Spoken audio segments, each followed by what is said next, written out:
Rapid Vienna 1, Arsenal 2. One of those games where 3 points is 3 points, and that's what it's all about. I'm joined by Louise not long after the game. Just want to get your thoughts, Louise, on how you felt the game went tonight. Yeah, I think I'm pleased to get 3 points away from home, start the European campaign off with a win.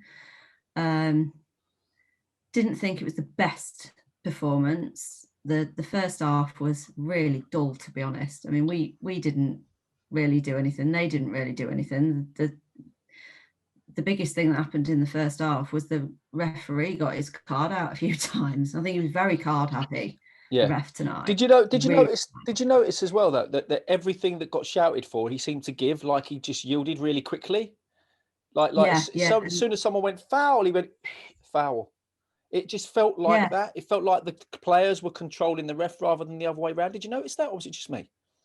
No, I did notice it, and the commentators spoke about it as well. I think there was one incident that they said that I don't know if it was Arteta or their manager had shouted and like immediately whistled to the mouth, and he blew up for a foul. But I thought some of the decisions were really harsh. I thought Partey was really harsh to get a yellow card. There was no intention, was there? It's not bad, that is it? 2 in 2 games, eh? He's doing well. He's doing well. He's going to be one of them. He's going to be one of them sort of players, I think. Now, there was a particular player that stood out for you tonight, but for all the wrong reasons. Do you want to talk about that? Leno. I had a bit of a rant about him last week or at the weekend, but tonight, oh my God, his decision making, it's just mind-boggling. Like, why does he come out so far from the goal when there's no need at all? There was no communication with the defence, none whatsoever. And I sat there and I actually missed their goal because the first half was so boring that I went into the kitchen to warm up some apple crumble. So I came back in. Yeah, as you do. My mum's apple crumble. It's really nice. I came back in and I was like, oh, we're 1-0 down. Brilliant. Right, let's have a look at the goal. Had a look at the goal and I was like, what a calamity. What a complete calamity. Yeah. No communication. There was no need for him to do what he did. Completely gave them the goal. Yeah, Tony mentioned that earlier on as well about how he tried to sort of thread it through the eye of a needle somehow, and it backfired, and you think to yourself, we were lucky maybe we were playing the likes of Rapid Vienna and not one of the big teams in the competition. Because like later on in the second half, it nearly happened again. Yeah. And that could have easily been, their second goal and either a draw or a loss for us, but we'd have lost points. Yeah. I mean, I watched the game with Tim, obviously my other half, Aston Villa fan, and he turned round and said, I'm so pleased we've got Martinez. And I turned round and went, I really wish we still had him. Yeah, I think a lot of Arsenal supporters are feeling that at the moment. I think, it's early doors, and I think Leno is I don't know if he's just a little bit nervous after his long-term injury. He doesn't really want to make big mistakes, but his decision-making sometimes leaves a lot to be desired. And I know that Martinez had this fairly flawless run-in towards the end of the season. And so you can understand why people are saying what they're saying. Time will tell. Well at Villa. Yeah, I mean, time will tell. He is doing really well at Villa, and Villa are playing with a lot of confidence, as your husband would probably vouch for. But you don't become a bad goalkeeper overnight. I know that he has got his faults, and sometimes he can be exposed.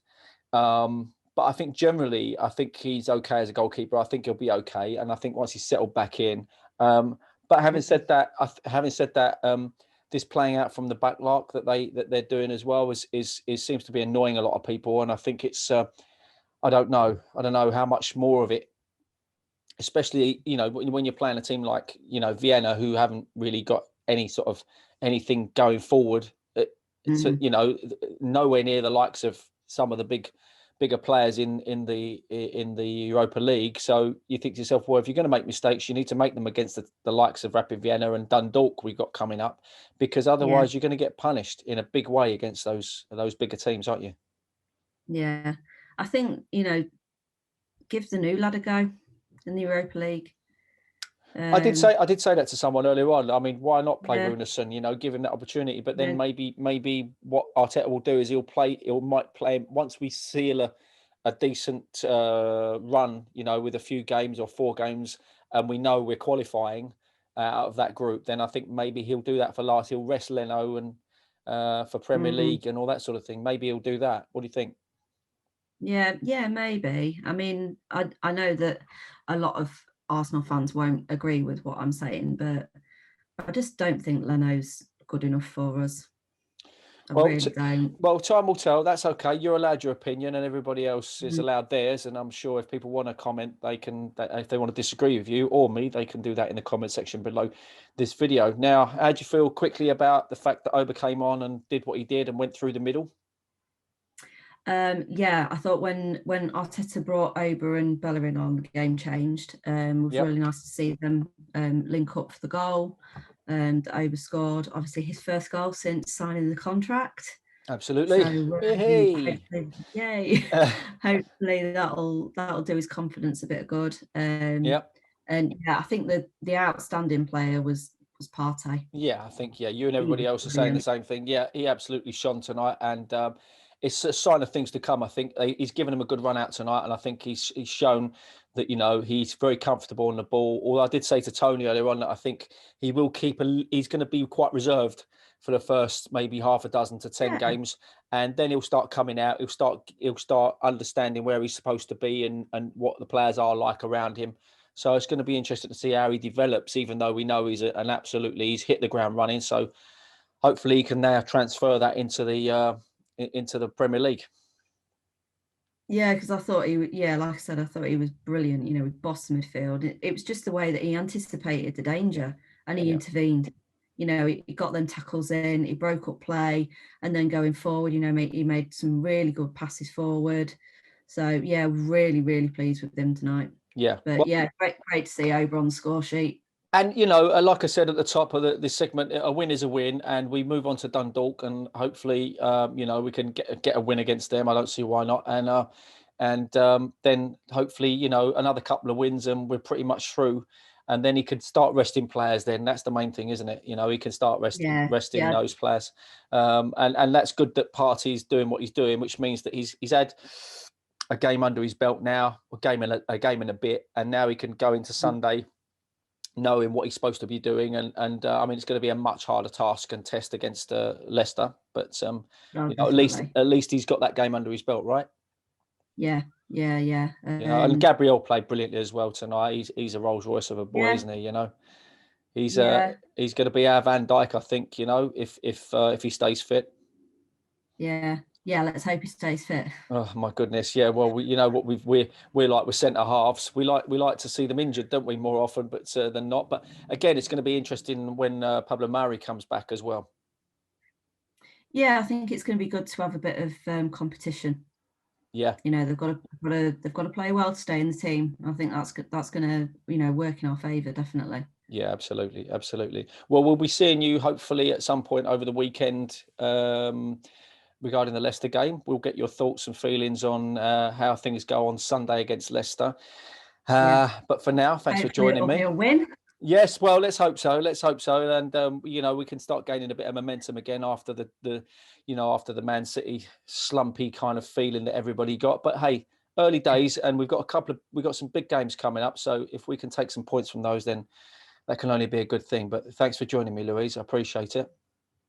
Not a problem. And I expect some of your mum's apple pie in the post at some point. It's pretty much all gone. Oh, terrific. The next time then.